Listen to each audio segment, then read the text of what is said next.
I'm a lit kid B.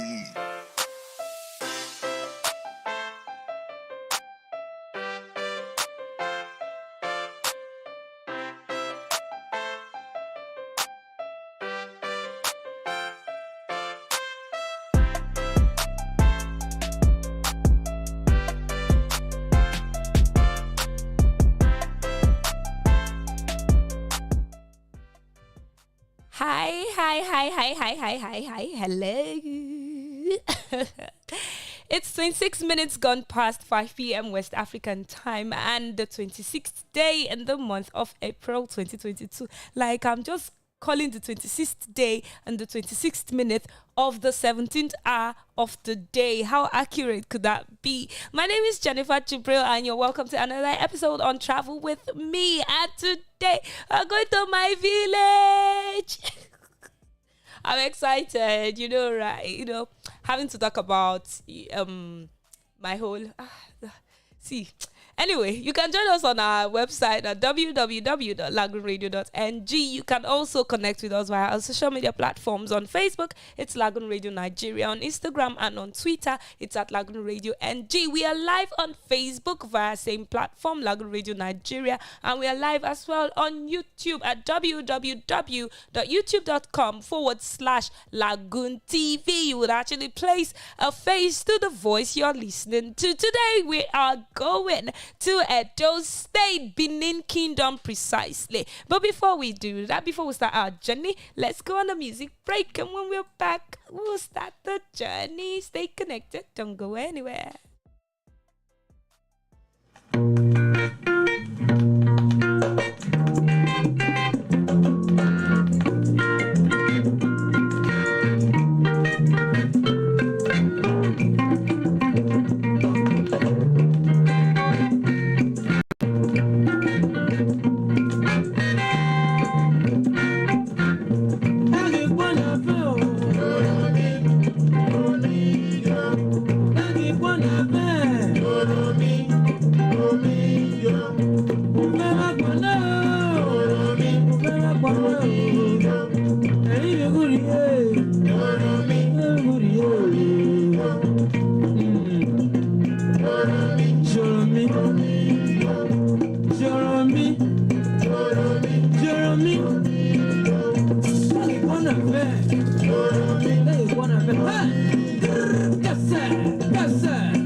From that music break, and that song you're listening to right now on the background is Joromi by Sir Victor Uwaifo. And this is where I get to tell you, welcome to Edo State, the Benin Kingdom. This is one very, very ancient kingdom in Nigeria. And in fact, when I begin dishing it out to you, you will understand what I mean. So the historical kingdom of Benin was established in the forested region of West Africa in the 1200s. I beg your pardon. It was established in the forested region in West Africa in the 1200s, and it is the fourth largest city in Nigeria after Lagos, Ibadan, and Kano, respectively. So yes, Benin is actually one of the largest cities in Nigeria, the fourth at that. According to history, Edo people of southern Nigeria founded Benin, and they no longer wanted to be under the rule of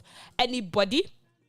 Basically, they didn't want to be under the rule of any of their kings, also known as the Ogisos, and they asked a prince from Ife, a very important city as well in West Africa, to take control. So the first Oba of Benin is known as Oba Eweka, and he was the son of the prince from Ife. Yes, so Oba of Benin, the very first Oba of Benin, known as Oba Eweka, was the son of the prince that was called from Ife to come take charge when the Benin people no longer wanted the Ogisos as their rulers. Now the kingdom reached its greatest power and size under Oba Eware the Great, that is another king, and he expanded the kingdom and improved the capital.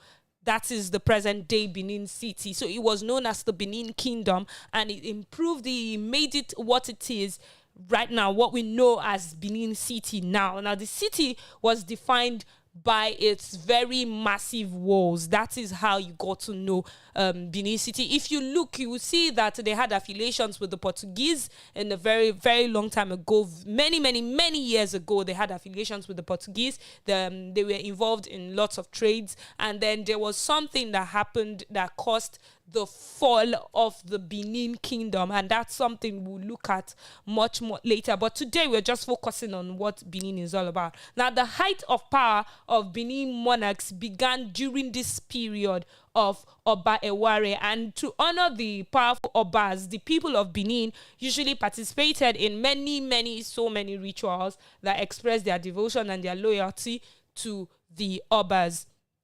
Now, artists of the Benin Kingdom were well known for making in so many materials, particularly brass, wood, and ivory. They made lots of things, like so many things with brass, wood, and ivory, and they were very famous for their bas relief sculptures, particularly plaques and life-size head sculptures. So these people would actually make sculptures that were as big, like so big, like the actual human head, and it was heavy because they used real brass, they used ivory, and they had a mix of wood in making these things. Artisans also carved many different ivory objects, including mask and tusk, that's elephant tusk. They get to carve it, and they made them for their European trade partners and sword sellers. So that's where I was talking about when I said they had affiliations with people from Portugal. Now, the success of Benin was fueled by its lively trade.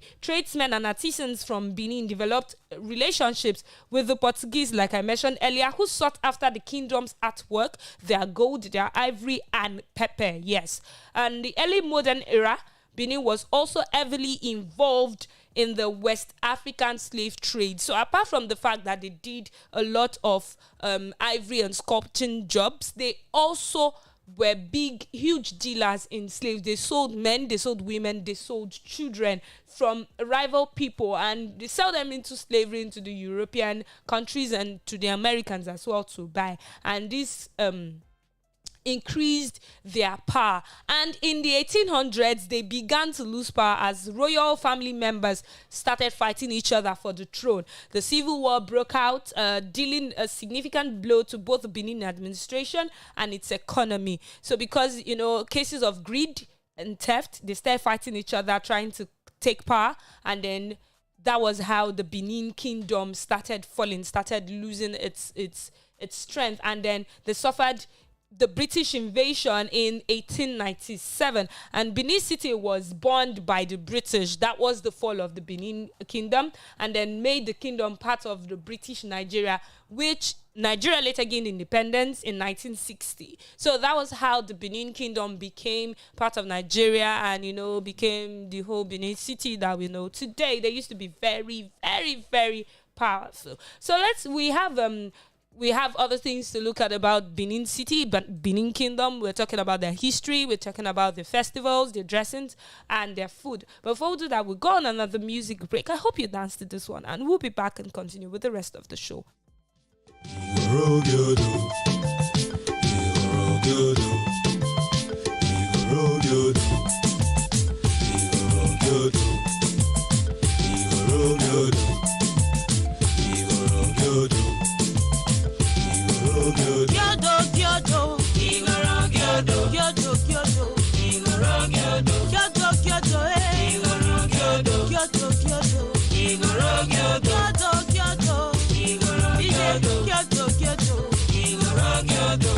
Kyoto, eh.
Gyodo, gyodo, igoro, gyodo. So that was Gyodo Gyodo by Lady Erosion, and that song was actually sang originally and composed by Sir Victor Owaifo. But see, this is the version that me I like. This one has a lot of bedroom inside. So yes, that's Gyodo Gyodo by Lady Erosion. You can still listen to the original version if you want. And we are still in Benin Kingdom, not city. We are talking about the kingdom here now. So yeah. Let's look at the historical sites in this amazing place. So we have first on the list, if I don't get to mention this, then we haven't really talked about the Benin Kingdom. It is the Oba's Royal Palace. Trust me when I say that this is a site to behold. It is very unique and it has traditional architecture and works of art. The palace was built in 1255 AD. Yeah, 1255 AD. And anyone who knows the kingdom properly knows that the palace is regarded as one of the greatest museums in the world. Like, it is a palace, but then it is regarded as one of the greatest museums because there are lots of things in that palace, in the Oba's Royal Palace. And because it actually holds a very large collection of royal court arts, sculptural pieces from past Obas, and all in bronze and ivory. So basically everything you see in Benin is either made in brass, made in bronze, or made in ivory, or made in really good wood that even the material, you begin to ask yourself, like, when and where did they process this? Really amazing wood. That's what you get, and that's what you have in the Oba's Royal Palace. You have so many things from the previous kings in these materials in that palace. We also have the Igumbras or bronze casters. That is another historical site in Benin. Egun 1 quarters, popularly known as Egun Street in Benin City, is also listed as the Cultural Heritage Site by UNESCO, and it is the home of the brass and bronze casting industries in Benin. It actually holds one of the biggest and one of the greatest. It constitutes of the 31 guilds of the Oba of Benin in the ancient Benin Kingdom. Like, what? 31 guilds, that's what they have in that place. Like, another historical site in the Benin Kingdom is the Emotan statue. The statue of the stately, really amazing woman known as Emotan is clad in traditional wrapper and a headgear associated with Benin royalty. Now, when we talk about headgear, we're talking about beads woven into the hair. This thing is heavy. When I tell you it is heavy, it is heavy. And it's not just ordinary beads, traditional royal beads. So yes, the statue of Emotan is clad in traditional wrapper and this really amazing Benin royalty headgear, and it stands opposite the Oba Market in Benin City.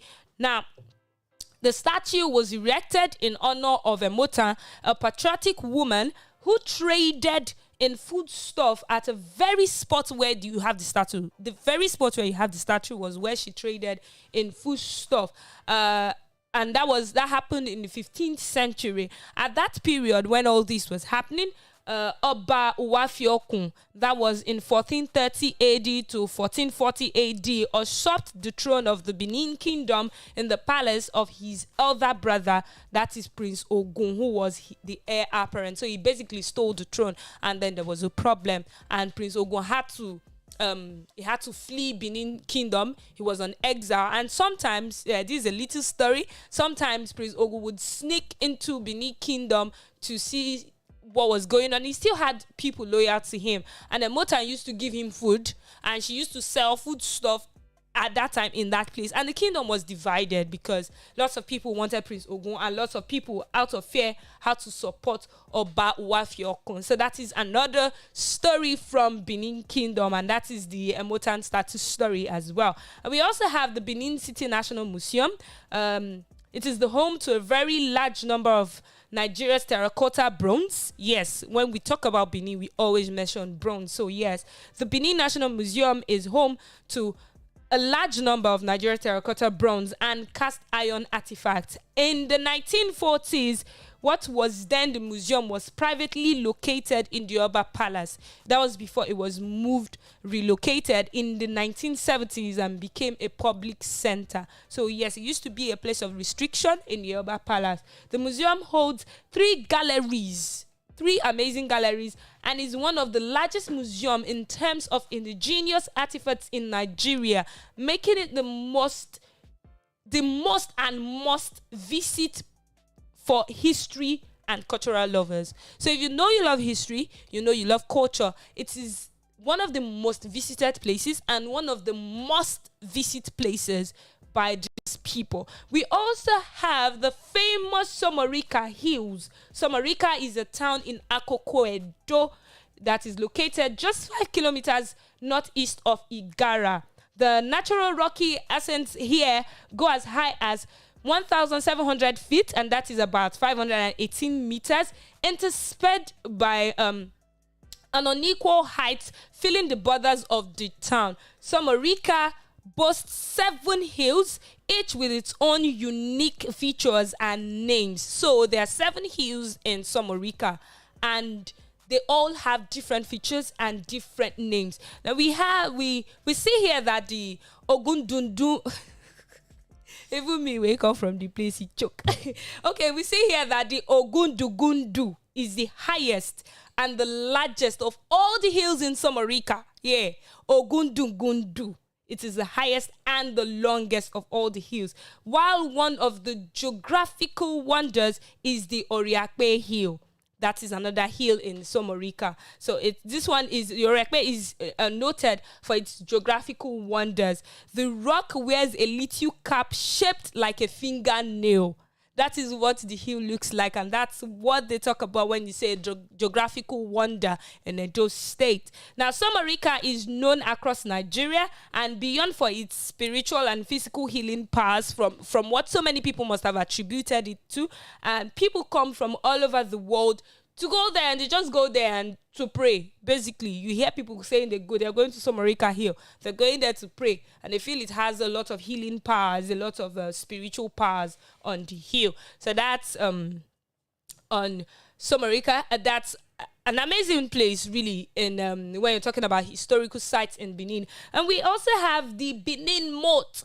The construction of the Benin Moat is also known as Iya, and it is estimated to have started as early as 800 AD and was finally completed around 1460. So it started in 800 AD and it was completed in 1460. You can imagine the number of years it took to complete the construction of the Benin Moat. Now, the moat dug by the Edo people was constructed as a defensive barrier against external forces during the times of war, and it took an estimated 150 million hours of digging to construct the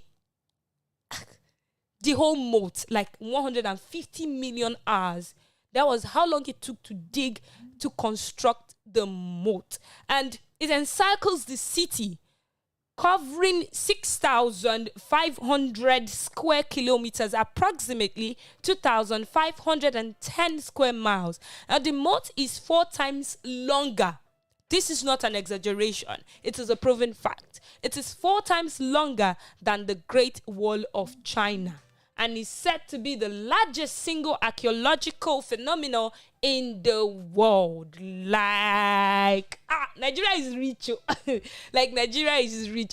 Okay, so one more music break, and then we'll call the show a wrap, because I don't want to leave here. This is Lagoon Radio.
This is Lagoon Radio.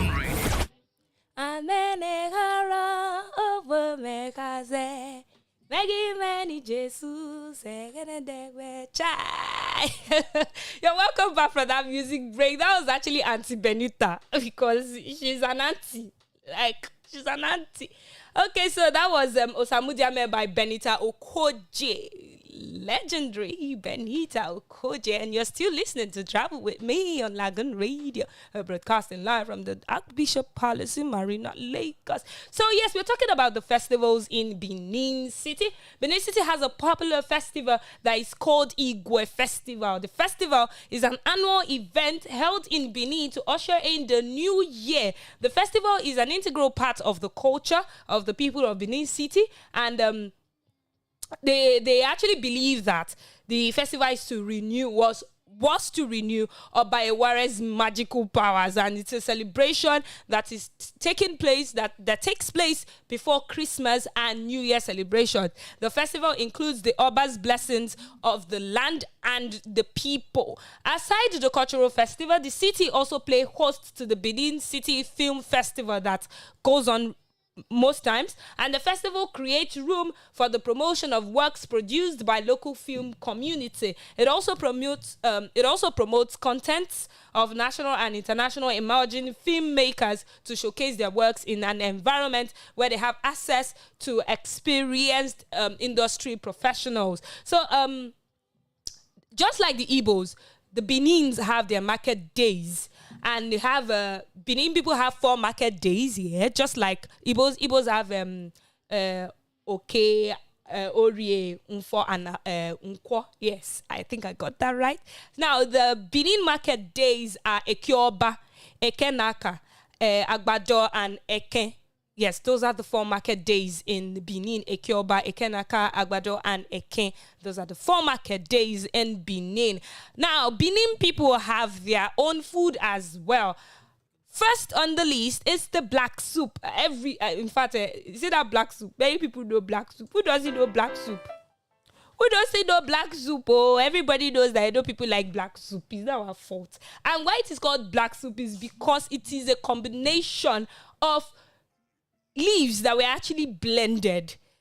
Now, these leaves is usually bitter leaf and ephedrine, that is scent leaves, which Igbos call in town. Yeah, so that is ephedrine and bitter leaf is what they blend together. Like they blend it into a paste, and that is what makes black soup. Black soup is also known as Iyon Eson, that is Ishan food, and it is locally referred to as Omoebe soup.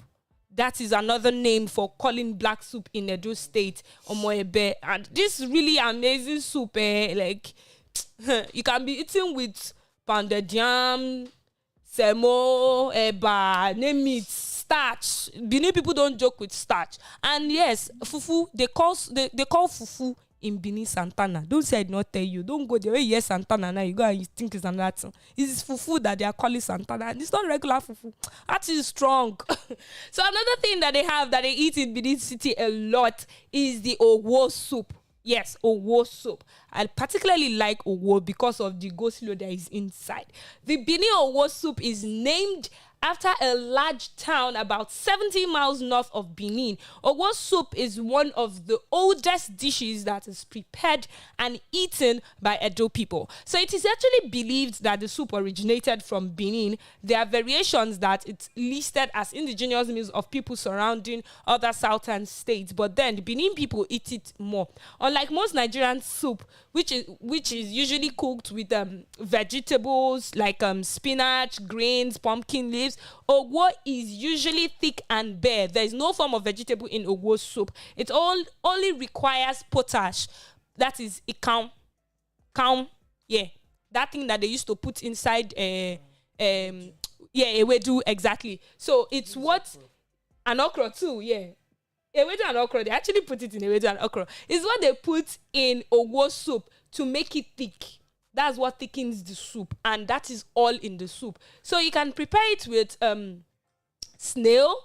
You can prepare it with snail, with bushmeat, with smoked fish, prawns, anything that is proteinous that you really like. And you can eat it with eba. You can eat it with pounded yam. You can eat it with starch. You can eat it with unripe boiled plantain and boiled yam. I like it with unripe boiled plantain and boiled yam.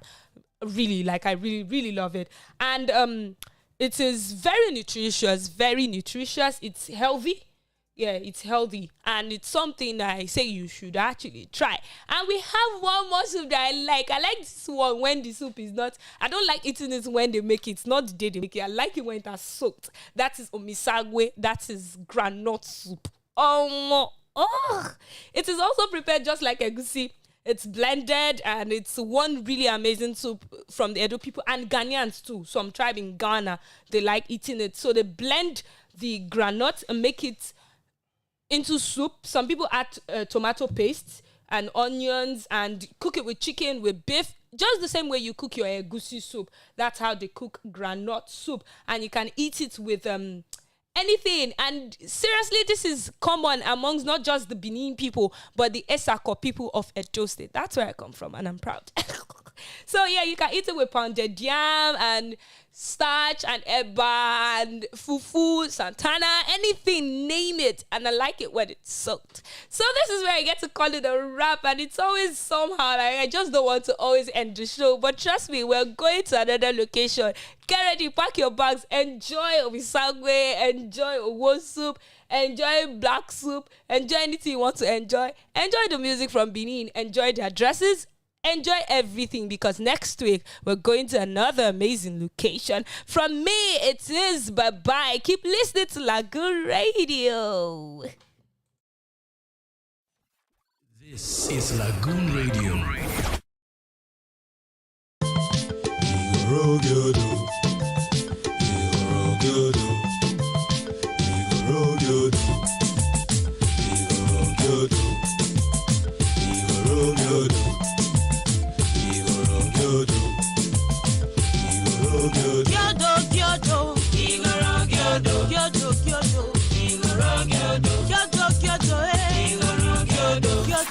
This is Lagoon Radio.